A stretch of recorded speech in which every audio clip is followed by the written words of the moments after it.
Let's talk about sends in Pro Tools today.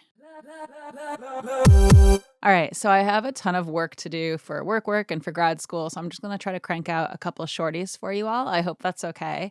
And today what I wanted to talk about are sends and shortcuts that I find helpful with sends. So I believe I've done a video entirely on insert shortcuts. So I'll put a card for that up on the screen. If you haven't seen that, you can go check that out. It's just a bunch of shortcuts that I tend to use all the time with inserts. And I thought it would be fun to talk about some of the ones that I use for sends today. So without any further ado, I'm going to launch into some of these shortcuts. So the first one that I want to talk about is if you're looking at a send, you can see that there's this little left side here with a little arrow. I believe it's an arrow. It's like a little arrow pointing to the side. And what you have to do is you hold command and then you click on this left side. You can't click in the middle here because it's not going to do the same thing. We'll talk about that in a second. But if you click on this left side, what it does is it opens up an additional view for your send. So this can be really helpful if you want to just quickly make changes to the level of your send. It can be great for things like headphone mixes, making quick changes to headphone mixes, because then you don't have to click on the send to open it up and then travel over here and make your changes. You can just do it right here with this little tiny fader. So that's really helpful. This is one that I've recently started using. It's kind of new to me too, but it's really great. You also have your little pan knobs if you tend to do panning with sends. I don't do a ton of panning with sends. I should probably explore that more. That would be fun. But you also have your mute, and then this is the pre or post fader button. So you can switch it between pre-fader and post fader. So I believe I have a video on that too. So I'll see if I can find it and put a card or a link in the description. So again, that's holding command. I believe it's control on a Windows machine and just clicking on the left side to either show or hide that additional view.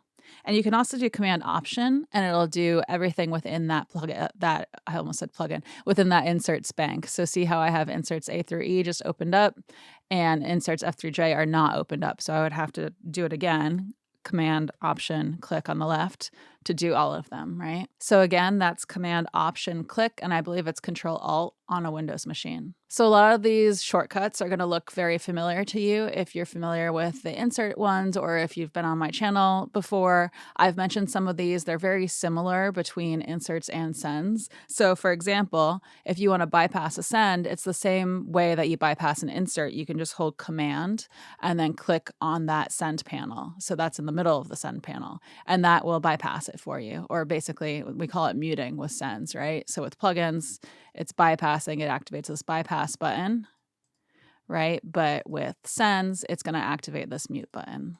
Similarly, just like with inserts, you can hold option and then click and drag, and that will make a duplicate of your send.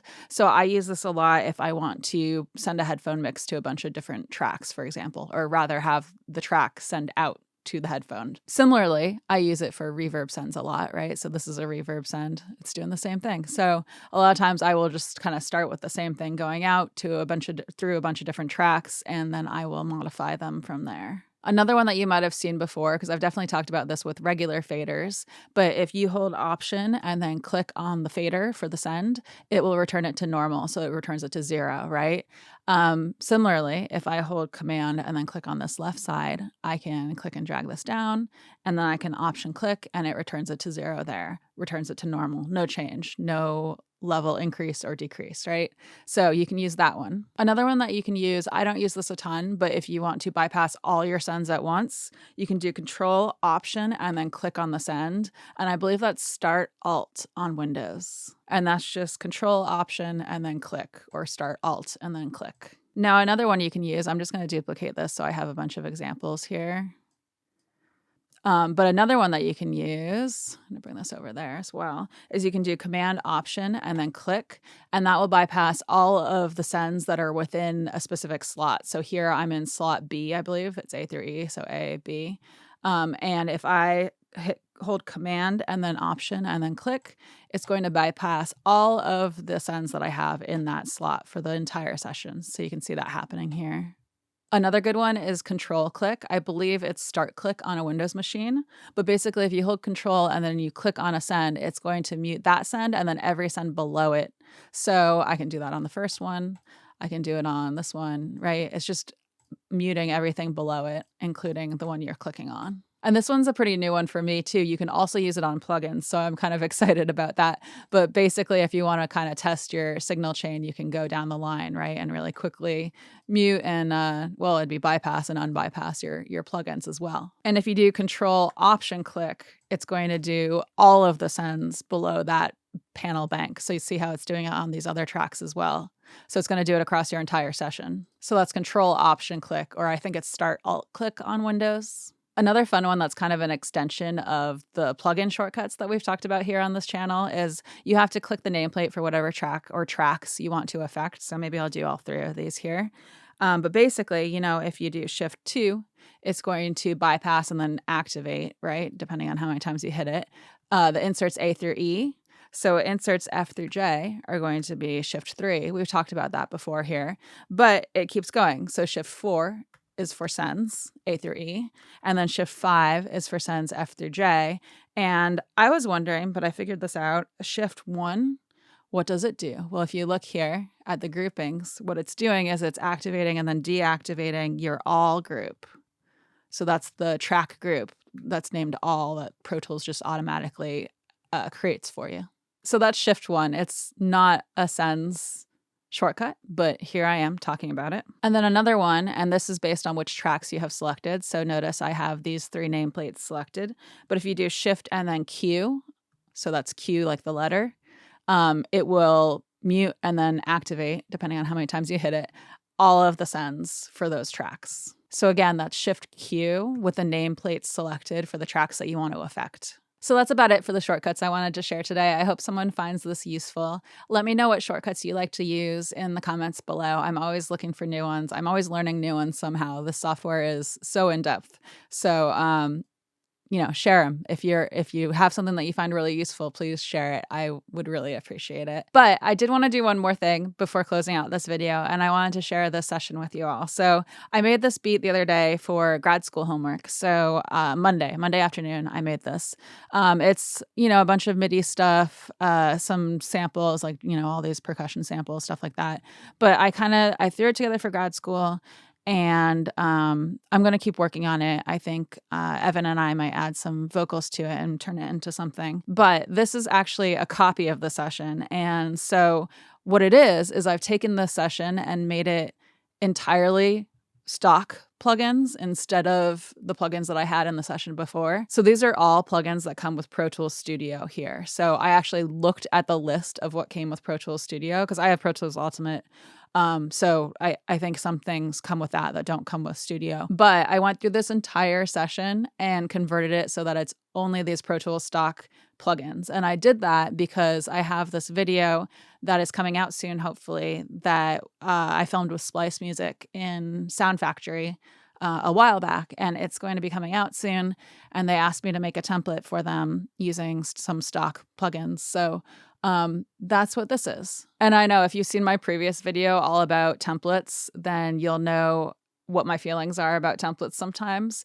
But, my big issue with templates are when people are selling them for profit and they're, making these claims about what the template might do for you and your music and not really acknowledging how much adaptation you really would need to do to make it work for whatever you're working on. So I think templates, I said this in the previous video, I'm pretty sure, but I think templates are a great way to see into people's process and how their minds work and how their creativity works and all that stuff. So they can have value, but it's when people make false claims with them, which I hope I am not doing, and I hope that we are not doing.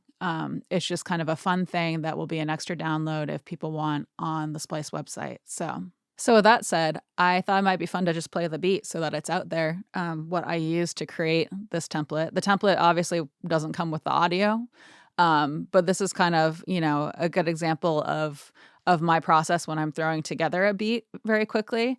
And so hopefully the template kind of gives you an idea of where I'm coming from and what my thought process is, whatever that's worth. I don't know, but I'm just going to play it for you and let me know what you think. It's a work in progress, so I'm going to be continuing to work on it a little bit. And I would love feedback if anyone has feedback.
Yeah, that's it. Let me know what you think in the comments below. I'm still working on it, so I just worked on it a little on Monday afternoon, but I kind of opened some of the plugins so you could see what I did.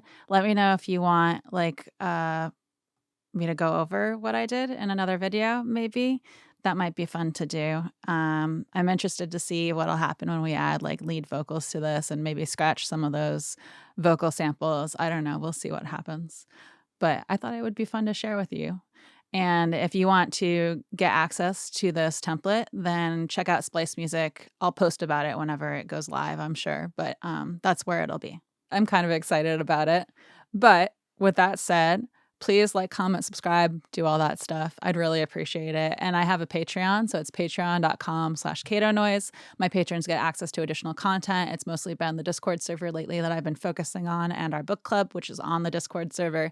That's been a lot of fun. So check that out if you feel so inclined. And other than that, I come out with new videos every Wednesday, and thank you so much for hanging out. Okay. I cut my own hair and now it's all wibbly wobbly. It's like not well done, but I did it. It felt gross, so I cut it off. And I have a rash on my chin because I think I'm allergic to somebody's cologne.